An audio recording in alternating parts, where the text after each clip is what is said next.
எல்லாருக்கும் வணக்கம். நான் Hima Subramanian. Welcome to home cooking Tamil.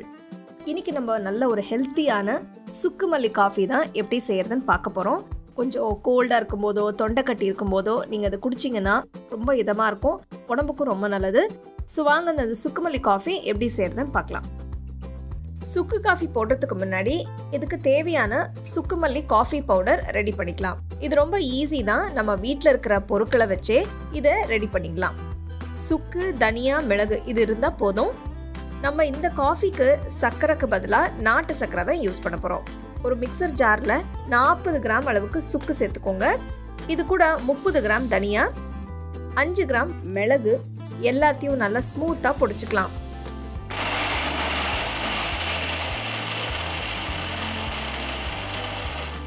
இந்த சுக்குமல்லி பொடியை அரைச்சதும் ஒரு ஏர்டைட் கண்டெய்னரில் போட்டு நீங்கள் ஸ்டோர் பண்ணி வச்சுக்கலாம். தேவைப்படும் போது டக்குன்னு எடுத்து ஒரு காஃபி போட்டுக்க ஈஸியாக இருக்கும். ஏர்டைட் கண்டெய்னரில் ஸ்டோர் பண்ணும்போது இதோட ஃப்ளேவர்ஸ் போகாமல் நல்லா ஃப்ரெஷ்ஷாகவும் இருக்கும். இப்போ காஃபியை போட்டுடலாம். ஒரு சாஸ்பேனில் 500 ml தண்ணி ஊற்றிக்கிறேன். இந்த அளவு தண்ணி ஊற்றும் போது ஒரு 2-3 கப் சர்வ் பண்ணலாம். ஃப்ரெஷ்ஷாக அரைச்ச சுக்குமல்லி பொடி 3 டீஸ்பூன் தண்ணியில் சேர்த்து கொதிக்க விடுங்க. இது கூடவே 2 டேபிள் ஸ்பூன் நாட்டு சர்க்கரையும் சேர்த்துடலாம். உங்ககிட்ட நாட்டு சர்க்கரை இல்லைன்னா நீங்கள் ப்ரௌன் சுகர் கூட யூஸ் பண்ணிக்கலாம். ஆனால் ரெகுலரான ஒயிட் சுகர் மட்டும் இதுக்கு வேண்டாம். நல்லா கலந்து விடுங்க. ஒரு 10 நிமிஷம் நல்லா கொதிக்க விடுங்க. ஸ்டோவ் சிம்லேயே வச்சு செய்யுங்க. சுக்கு, மிளகுல இருக்கிற காரம், தனியால இருக்கிற வாசனை எல்லாம் தண்ணியில் இறங்கட்டும். 10 நிமிஷம் ஆயிடுச்சு. ஸ்டோவ் ஆஃப் பண்ணிட்டு காஃபியை வடிகட்டிடலாம்.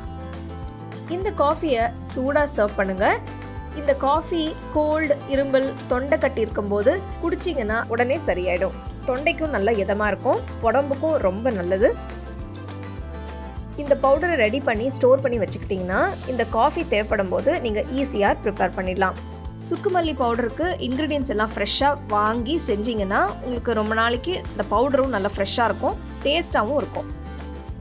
ரீசெண்டாக எங்கள் பையனுக்கு கொஞ்சம் கோல்டாக இருந்தது. அவர் காலேஜில் இருக்கார். அவர் இந்த சுக்குமல்லி காஃபி எப்படி செய்யறதுன்னு காட்டுமான்னாரு. ஸோ நான் ஆக்சுவலாக அவருக்காக தான் அதை செஞ்சுருக்கேன். பவுடர் திரித்து அமைச்சிருக்கேன்.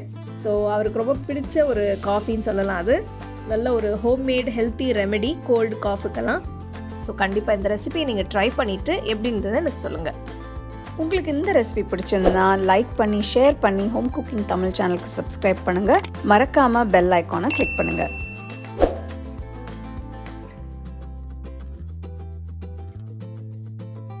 The second edition of our home cooking book is now available on our website 21frames.in. I'll give you the link in the description. You can go and check it out. The book is currently available only in India for now, so you can place your orders on 21frames.in.